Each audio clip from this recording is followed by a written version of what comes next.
Welcome to 10 Minutes a Day, a daily reading of the Catholic Church's social encyclicals. Today we continue with Octogesima Adveniens, written in 1971 by Pope Paul VI, on the 80th anniversary of Rerum Novarum. A major phenomenon draws our attention, as much as in the industrialized countries as in those which are developing: urbanization. After long centuries, agrarian civilization is weakening. Is sufficient attention being devoted to the arrangement and improvement of the life of the country people, whose inferior and at times miserable economic situation provokes the flight to the unhappy, crowded conditions of the city outskirts, where neither employment nor housing awaits them? This unceasing flight from the land, industrial growth, continual demographic expansion, and the attraction of urban centers bring about concentrations of population, the extent of which is difficult to imagine, for people are already speaking in terms of megalopolis, grouping together tens of millions of persons. Of course, there exist medium-sized towns, the dimension of which ensures a better balance in the population, while being able to offer employment to those that progress in agriculture makes available. They permit an adjustment of the human environment which better avoids the proletarianism and crowding of the great built-up areas. The inordinate growth of these centers accompanies industrial expansion without being identified with it. Based on technological research and the transformation of nature, industrialization constantly goes forward, giving proof of incessant creativity. While certain enterprises develop and are concentrated, others die or change their location. Thus, new social problems are created: professional or regional unemployment, redeployment and mobility of persons, permanent adaptation of workers, and disparity of conditions in the different branches of industry. Unlimited competition, utilizing the modern means of publicity, incessantly launches new products and tries to attract the consumer, while earlier industrial installations, which are still capable of functioning, become useless. While very large areas of the population are unable to satisfy their primary needs, superfluous needs are ingeniously created. It can thus rightly be asked if, in spite of all his conquests, man is not turning back against himself the results of his activity. Having rationally endeavored to control nature, is he not now becoming the slave of the objects which he makes? Is that the rise of an urban civilization, which accompanies the advance of industrial civilization, a true challenge to the wisdom of man, to his capacity for organization, and to his far-seeing imagination? Within industrial society, urbanization upsets both the ways of life and the habitual structures of existence, the family, the neighborhood, the very framework of the Christian community. Man is experiencing a new loneliness. Is it not in the face of a hostile nature which has taken him centuries to subdue, but in an anonymous crowd which surrounds him and which he feels himself a stranger?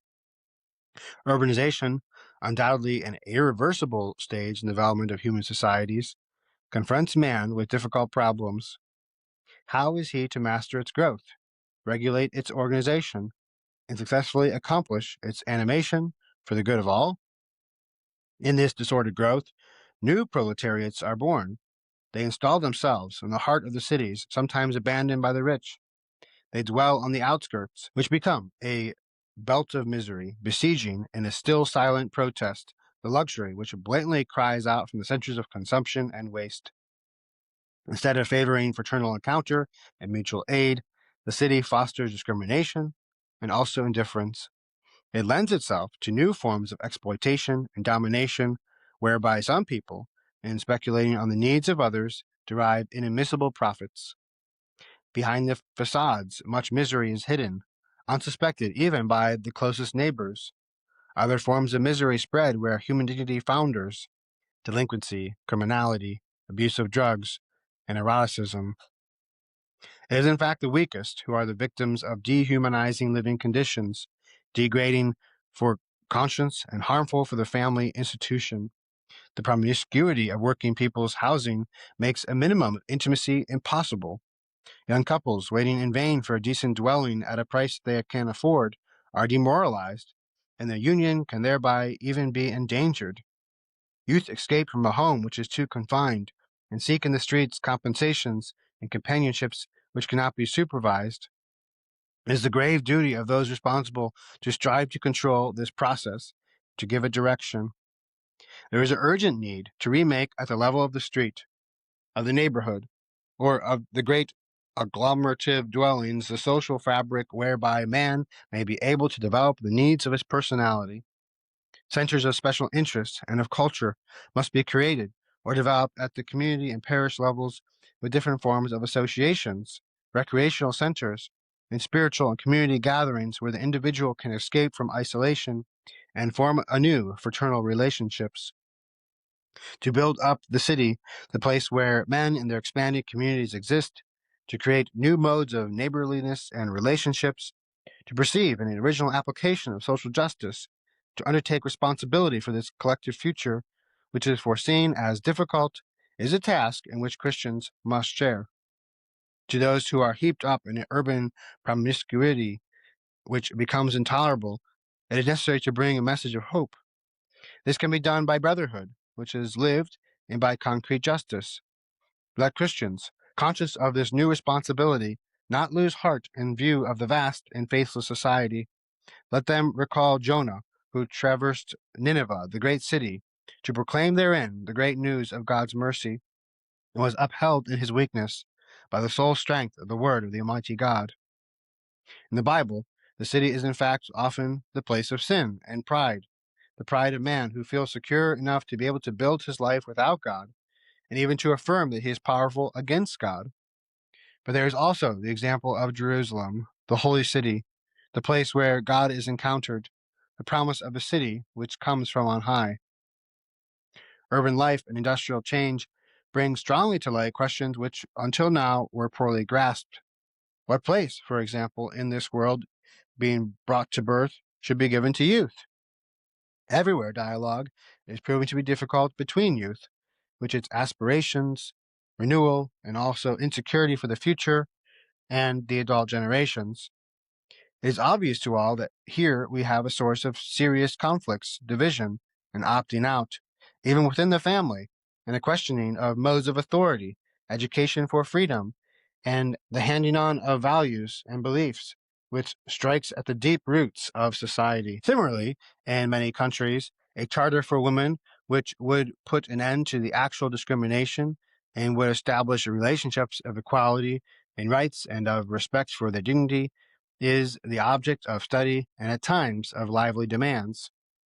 We do not have in mind that false equality which would deny the distinction with women's proper role, which is of such capital importance, at the heart of the family as well as within society. Developments in legislation should, on the contrary, be directed to protecting her proper vocation, at the same time recognizing her independence as a person and her equal rights to participate in cultural, economic, social, and political life. As the Church solemnly reaffirmed in the recent council, the beginning, the subject, and the goal of all social institutions is and must be the human person.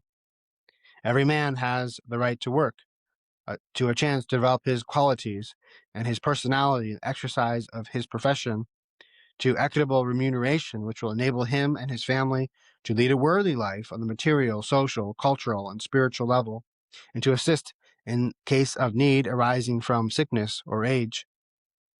Although for the defense of these rights democratic societies accept today the principle of labor union rights, they're not always open to their exercise. The important role of union organizations must be admitted. Their object is the representation of the various categories of workers, their lawful collaboration in the economic advance of society, and the development of the sense of their responsibility for the realization of the common good. Their activity, however, is not without its difficulties.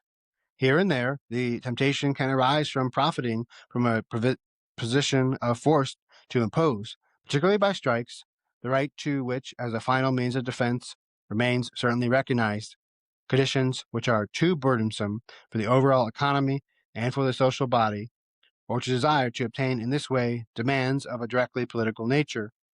When it is a question of public service, required for the life of an entire nation, It is necessary to be able to assess the limit beyond which the harm caused to society become inadmissible.